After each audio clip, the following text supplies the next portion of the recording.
apa kabar kalian semuanya? Semoga kalian senantiasa dalam keadaan yang baik ya. Selamat bertemu kembali dengan Ibu Remina Tarigan. Apakah kalian sudah siap untuk belajar? Oke, bagus sekali. Nah, pada pertemuan kali ini, kita akan belajar tentang bentuk-bentuk ketimpangan sosial. Nah, ada beberapa bentuk ketimpangan sosial. Yang pertama adalah ketimpangan antara golongan kaya dan miskin. Nah, ketimpangan antara golongan kaya dan miskin seringkali kita jumpai dalam kehidupan sehari-hari. Coba perhatikan gambar di samping. Nah, dari gambar tersebut membuktikan bahwa yang namanya ketimpangan sosial antara golongan kaya dan miskin masih sering kita jumpai, dan hal tersebut menjadi persoalan yang belum dapat dituntaskan. Adapun ketimpangan sosial antara golongan kaya dan miskin dapat terjadi karena beberapa faktor. Di antaranya adalah adanya perbedaan tingkat pendapatan, adanya perbedaan tingkat pendidikan, adanya kebijakan pemerintah yang belum merata, dan lain sebagainya. Sekarang bentuk ketimpangan sosial yang kedua adalah ketimpangan pemilik modal dan buruh. Nah, yang namanya pemilik modal ialah orang-orang yang memiliki modal dalam menjalankan suatu usaha. Contohnya adalah pengusaha yang memiliki sebuah perusahaan. Sedangkan yang dikatakan buruh adalah orang-orang yang bekerja pada usaha yang dimiliki oleh pemilik modal. Adapun ketimpangan sosial antara pemilik modal dan buruh dapat terjadi ketika pemilik modal memberikan gaji yang tidak sebanding dengan beban kerja yang harus dilakukan oleh para buruh dalam suatu perusahaan. Akibatnya, di satu sisi, para buruh terpaksa mencari pekerjaan tambahan agar tentunya mereka dapat memenuhi kebutuhan hidup sehari-hari. Sementara di sisi lain, pemilik modal justru memperoleh keuntungan, yakni naiknya permintaan pasar atas perusahaan mereka. Selain itu, pemilik modal tentunya tidak terlalu ambil pusing dengan gaji para buruhnya. Hal tersebut dikarenakan pemilik modal memberikan gaji yang tidak sebanding dengan beban kerja yang telah dilakukan oleh para buruh. Sekarang bentuk ketimpangan sosial yang ketiga adalah ketimpangan pembangunan. Dalam hal ini, ketimpangan pembangunan dapat terjadi karena adanya ketidakmerataan dalam pembangunan infrastruktur.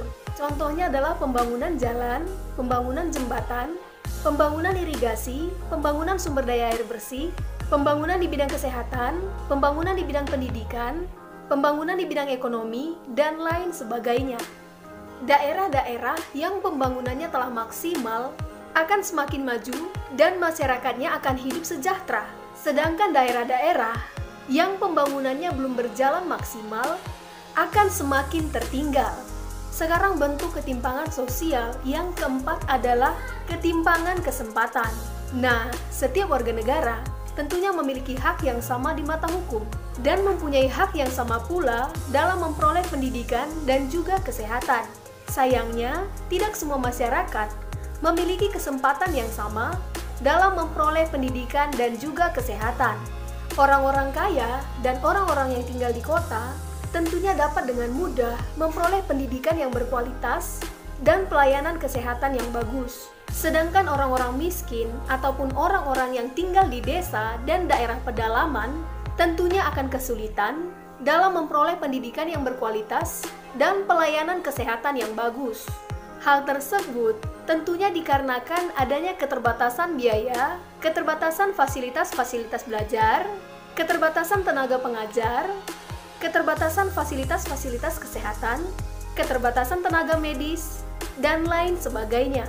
Sekarang bentuk ketimpangan sosial yang kelima adalah ketimpangan budaya lokal dan budaya global. Dalam hal ini, ketimpangan sosial dapat terjadi karena adanya pengaruh globalisasi, yakni adanya media massa yang menampilkan berbagai jenis budaya luar. Contohnya adalah budaya barat dan budaya K-pop. Alhasil, masyarakat Indonesia justru lebih menggemari dan menggandrungi budaya-budaya luar tersebut, yakni khususnya para remaja. Bila hal tersebut terus terjadi, maka yang ada justru budaya kita semakin pudar ataupun semakin terkikis. Sekarang bentuk ketimpangan sosial yang keenam adalah ketimpangan gender. ketimpangan gender artinya kondisi di mana terdapat ketidaksetaraan antara laki-laki dan perempuan dalam berbagai aspek kehidupan. Nah, perlu kita ketahui bahwa ada beberapa bentuk ketimpangan gender yang terjadi di dalam kehidupan sehari-hari. Yang pertama adalah marginalisasi. Nah, yang dikatakan marginalisasi adalah proses peminggiran akibat perbedaan jenis kelamin yang mengakibatkan kemiskinan. Contohnya adalah perempuan kurang mendapatkan tempat untuk memegang posisi ataupun jabatan yang tinggi dalam birokrasi dan militer. Selain itu, laki-laki juga kurang mendapat tempat untuk bidang yang memerlukan ketelitian dan telaten. Contohnya adalah buruh rokok. Sekarang yang kedua adalah subordinasi. Nah, subordinasi artinya anggapan bahwa salah satu jenis kelamin lebih penting ataupun lebih utama dibandingkan jenis kelamin lainnya. Contoh yang pertama adalah pada zaman dahulu, sebelum adanya emansipasi wanita, hanya laki-laki yang memperoleh kesempatan dalam menempuh pendidikan. Contoh yang kedua adalah pekerjaan sebagai buruh panen di sawah yang identik dengan laki-laki, sementara perempuan dianggap lemah, sehingga yang sering terjadi adalah upah laki-laki lebih besar daripada upah perempuan. Sekarang bentuk ketimpangan gender yang ketiga adalah stereotip. Nah, stereotip artinya pelabelan yang dianggap sering bersifat negatif terhadap salah satu jenis kelamin tertentu.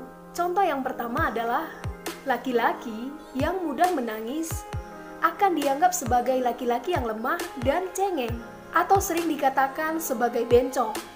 Contoh yang kedua adalah perempuan yang pulang larut malam akan dianggap sebagai perempuan yang tidak benar, atau sering disebut dengan PSK. Sekarang bentuk ketimpangan gender yang keempat adalah double burden. Nah, double burden artinya beban pekerjaan yang diterima oleh salah satu jenis kelamin yang lebih banyak dibandingkan jenis kelamin lainnya. Contohnya adalah pekerjaan seorang istri yang di satu sisi harus mengurus rumah tangga. Contohnya adalah memasak, mencuci, mengurus anak, melayani suami, dan lain sebagainya. Namun di sisi lain, sang istri tersebut juga harus ikut membantu suami dalam hal mencari nafkah. Hal tersebut dikarenakan mereka hidup dalam garis kemiskinan.